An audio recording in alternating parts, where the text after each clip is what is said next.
Halo semuanya, perkenalkan nama saya Madeleine Batbual dari Universitas Pembangunan Indonesia Manado, Fakultas Pertanian, jurusan Agribisnis. Di sini saya akan menjelaskan sedikit tentang teori produksi dalam ekonomi mikro. Oke, kita lanjut. Teori produksi merupakan teori pemilihan atau berbagai alternatif, terutama menyangkut keputusan yang diambil oleh seorang produsen dalam menentukan pilihan atau alternatif yang ada. Produsen berusaha dalam memaksimalkan produksi yang dapat dicapainya dengan suatu kendala biaya tertentu agar dapat dihasilkan keuntungan yang maksimal. Produksi juga merupakan suatu kegiatan yang dikerjakan untuk menambahi nilai guna suatu benda atau menciptakan benda sehingga lebih bermanfaat dalam memenuhi kebutuhan. Kegiatan menambah daya guna suatu benda tanpa mengubah bentuk dinamakan produksi jasa. Yang berikut, fungsi produksi yang dimaksud ialah berhubungan teknis antara faktor produksi dan barang produksi yang dihasilkan dalam proses produksi.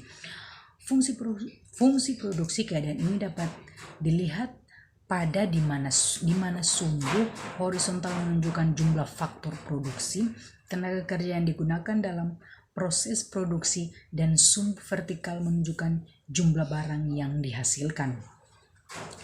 Yang berikut, tahap-tahap produksi ini dapat dipahami dengan melihat kurva biaya marginal MPL yang mula-mula meningkatkan dan mencapai puncaknya pada tenaga kerja, kemudian menjadi nol pada tenaga kerja, dan menjadi di bawah nol dengan tenaga kerja yang lebih banyak daripada jumlah.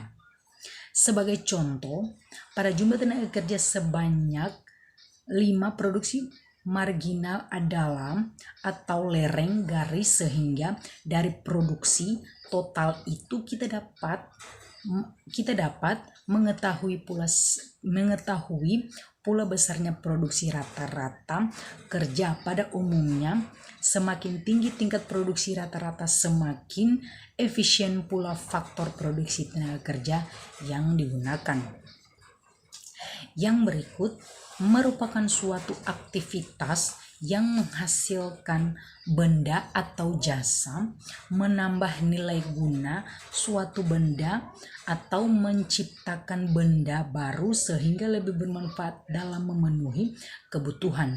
Untuk itu, teori produksi berperan penting dalam menjalankan hubungan antara tingkat produksi dengan jumlah faktor-faktor produksi dan hasil penjualan outputnya. Ada 2 analisis yang digunakan dalam teori produksi, yaitu produksi jangka pendek dan produksi jangka panjang. Demikian penjelasan saya sedikit tentang teori produksi. Sekian dan terima kasih.